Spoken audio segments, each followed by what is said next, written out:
Hello बच्चों, आइए प्रश्न समझते हैं। हमारा प्रश्न है, जीवधारी कुछ समय के लिए उनकी गतिविधियों को निलंबित करके तनावपूर्ण अवस्था को टाल सकते हैं यदि उनके द्वारा यह उच्च तापमान को टालने के लिए किया जाता है तो यह खाली स्थान कहलाता है, एवं यदि इसके द्वारा यह निम्न तापमान को टालने के लिए किया जाता है तो यह खाली स्थान कहलाता है।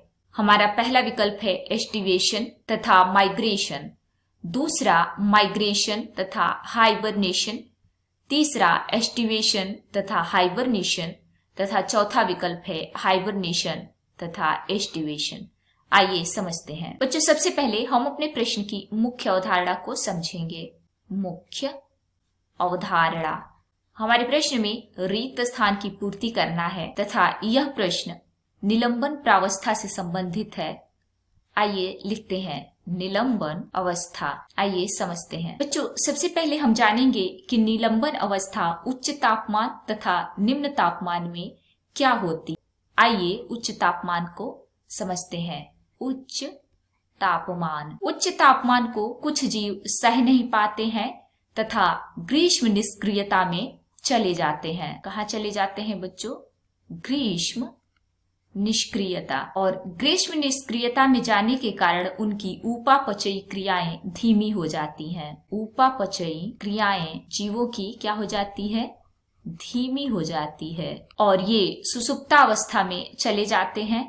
इसे ग्रीष्म निष्क्रियता या एस्टिवेशन कहते हैं।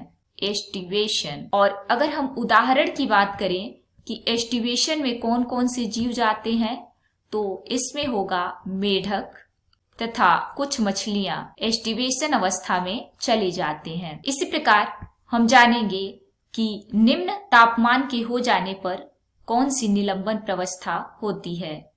निम्न तापमान, जब कुछ जीव निम्न तापमान को सह नहीं पाते तो वे सुसुप्तावस्था में चले जाते हैं और वहां पे इनकी उपापचयी क्रियाएं धीमी हो जाती हैं। सुषुप्तावस्था में चले जाते हैं और वहां पे क्या होती है? उपापचयी क्रियाएं जीवों की धीमी हो जाती हैं और यह क्रिया हाइबरनेशन या शीत निष्क्रियता कहलाती है। हाइबरनेशन या शीत निष्क्रियता। और अगर हम उदाहरण की बात करें तो सांप, छिपकली इत्यादि हाइबरनेशन को प्रदर्शित करते हैं। तो इसलिए हम अपने विकल्पों की तरफ चलें तो हमारा सी विकल्प सही हो जाएगा। पहले खाली स्थान पर हम एस्टिवेशन भरेंगे तथा दूसरे खाली स्थान में हाइबरनेशन को भरेंगे।